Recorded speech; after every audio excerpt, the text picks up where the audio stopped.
देहरादून से लॉ की पढ़ाई करने वाले चंद्रशेखर खुद को रावण कहलाना पसंद करते हैं। इसके पीछे वो तर्क देते हैं, रावण अपनी बहन शूर्पणखा के अपमान के कारण सीता को उठा लाता है, लेकिन उनको भी सम्मान के साथ रखता है। चंद्रशेखर कहते हैं, भले ही रावण का नकारात्मक चित्रण किया जाता रहा हो, लेकिन जो व्यक्ति अपनी बहन के सम्मान के लिए लड़ सकता हो और अपना सब कुछ दांव पर लगा सकता हो, वो गलत कैसे हो सकता है।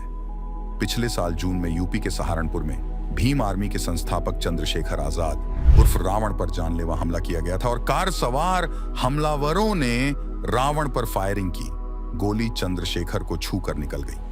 हमले में चंद्रशेखर रावण बाल बाल बच गए थे और इस जून में लोकसभा चुनाव में दलित नेता चंद्रशेखर आजाद ने उत्तर प्रदेश की नगीना सीट पर भारतीय जनता पार्टी के ओम कुमार को 1.5 लाख से भी ज्यादा वोटों से हराकर जीत हासिल की है। इस सीट पर बहुजन समाज पार्टी के उम्मीदवार सुरेंद्र पाल सिंह चौथे नंबर पर रहे, जिन्हें महज 13,000 वोट ही मिले। ये अहम है क्योंकि साल 2019 में बसपा प्रत्याशी गिरीश चंद्र ने सीट पर जीत दर्ज की थी। तब समाजवादी पार्टी और बहुजन समाज पार्टी के बीच गठबंधन था। इस जीत के बाद बीबीसी के सहयोगी पत्रकार शहबाज अनवर से बात करते हुए चंद्रशेखर ने कहा, मैं नगीना की जनता को विश्वास दिलाना चाहता हूं कि आखिरी क्षण तक लोगों की सेवा करूंगा। जिन्होंने वोट दिया है उन सब से और दलित मुस्लिम समाज से कहूंगा कि उन्होंने जो मुझ पर कर्ज चढ़ाया है, जीवन के आखिरी क्षण तक चुकाऊंगा। पश्चिमी उत्तर प्रदेश के 27 साल के चंद्रशेखर की इस जीत के कई मायने हैं, खास तौर पर बहुजन समाज पार्टी की राजनीति के लिए, जो इस चुनाव में खाता तक नहीं खोल पाई। उत्तर भारत की दलित राजनीति में चंद्रशेखर एक युवा चेहरा है। वह सड़कों पर उतरने से परहेज नहीं करते हैं और संघर्ष के दौरान जेल भी गए। उत्तर प्रदेश के सहारनपुर जिले की बेहद तहसील के चंद्रशेखर ने साल 2012 में हेमवती नंदन बहुगुणा गढ़वाल यूनिवर्सिटी से कानून की डिग्री ली।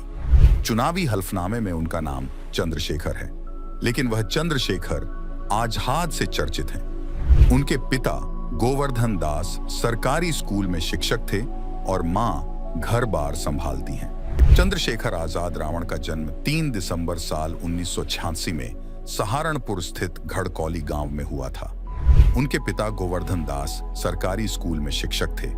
मां कमलेश देवी गृहिणी हैं। चंद्रशेखर आजाद 5 भाई बहन हैं। चंद्रशेखर आजाद ने देहरादून से लॉ की पढ़ाई की है। चंद्रशेखर आगे की पढ़ाई के लिए अमेरिका जाना चाह रहे थे, लेकिन सहारनपुर के एक अस्पताल में पिता के इलाज के दौरान दलितों पर हुए अत्याचार को देखते हुए वह समाज सेवी बन गए। वैसे चंद्रशेखर को सुर्खियां तब भी मिली जब उन्होंने अपने गांव घड़कौली के सामने द ग्रेट चमार का बोर्ड लगाया है। वो बताते हैं, इलाके में वाहनों तक पर जाति के नाम लिखे होते हैं और उन्हें दूर से पहचाना जा सकता है, जैसे द ग्रेट राजपूत, राजपूताना। इसलिए हमने भी द ग्रेट चमार का बोर्ड लगाया। इसे लेकर विवाद भी हुआ, लेकिन आज भी इसकी मौजूदगी है। लड़ने भिड़ने की बात हो या बराबरी की बात, 30 साल के दलित का भरोसा देखते ही बनता है और इसके चलते पिछले कुछ महीनों में दलित युवाओं में उनकी लोकप्रियता भी बढ़ी है। जंतर मंतर पर उमड़ी सैकड़ों की भीड़ इसकी तस्दीक करती है। चंद्रशेखर सबसे पहले साल 2017 में चर्चा में आए। चर्चा में आने की वजह जाति संघर्ष थी। हिंसा के आरोपों के बाद भीम आर्मी के मुख्य कर्ता धर्ता चंद्रशेखर को गिरफ्तार किया गया था। चंद्रशेखर की अगुवाई में 25 युवा भीम आर्मी संभालते हैं। बता दें कि भीम आर्मी दलित शब्द के खिलाफ है और अंबेडकरवादी सोच वालों का स्वागत करती है। बता दें कि भीम आर्मी की स्थापना दलित एक्टिविस्ट सतीश कुमार, चंद्रशेखर आजाद, विनय रत्न आर्य ने साल 2014 में की थी। भीम आर्मी है क्या? भीम आर्मी एक बहुजन संगठन है जिसे भारत एकता मिशन भी कहा जाता है। ये दलित चिंतक सतीश कुमार के दिमाग की उपज है। इसे 2014 में चंद्रशेखर आजाद रावण और विनय रत्न आर्य ने हाशिए वाले वर्गों के विकास के लिए स्थापित किया गया। भीम आर्मी का कहना है कि वह शिक्षा के माध्यम से दलितों के लिए काम कर रहा है।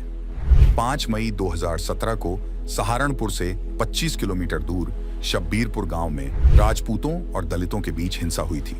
इस हिंसा में कथित तौर पर दलितों के 25 घर जला दिए गए थे और एक शख्स की मौत हो गई थी। इस हिंसा के विरोध में जब प्रदर्शन किया गया तो पुलिस ने 37 लोगों को जेल में डाल दिया और 300 लोगों के खिलाफ मुकदमा दर्ज किया। इस पूरे मामले के बाद चंद्रशेखर आजाद के नेतृत्व में भीम आर्मी ने दिल्ली के जंतर मंतर पर विरोध प्रदर्शन किया था। भीम आर्मी के अध्यक्ष चंद्रशेखर ने अपनी ताकत उस वक्त दिखाई जब नई दिल्ली के जंतर मंतर पर बड़ी संख्या में दलितों ने पुलिस कार्रवाई के खिलाफ प्रदर्शन किया था। सहारनपुर में दलितों पर हुई हिंसा के खिलाफ प्रदर्शन के बाद चंद्रशेखर ने कहा था कि यदि 37 निर्दोष दलित जमानत पर रिहा किए जाएं, तो वह आत्मसमर्पण कर देगा। चंद्रशेखर उदाहरण देते हुए कहते हैं कि गुजरात के ऊना में दलितों की पिटाई और हैदराबाद में रोहित वेमुला की आत्महत्या ऐसे मामले हैं जहां पर दलितों की कोई सुनवाई नहीं हुई। हमारे लोगों पर हर दिन अत्याचार किया जाता है और उनके पास आवाज नहीं है। वे पुलिस में नहीं जा सकते क्योंकि वे हमारी बात नहीं सुनते हैं। चंद्रशेखर के मुताबिक भीम सेना एक ऐसा मंच है जहां हम युवाओं को अपने दलित समाज के हित में कार्य करने के लिए जागरूक करते हैं। वह भगवान बुद्ध की शिक्षाओं के साथ साथ अंबेडकर के अहिंसावादी रास्तों का पालन करते हैं। उन्होंने कहा कि मैं सभी को बताता हूं कि इन दिनों सबसे महत्वपूर्ण बात यह है कि दमन से लाडीडीडीएचने के लिए दलित शिक्षित हों।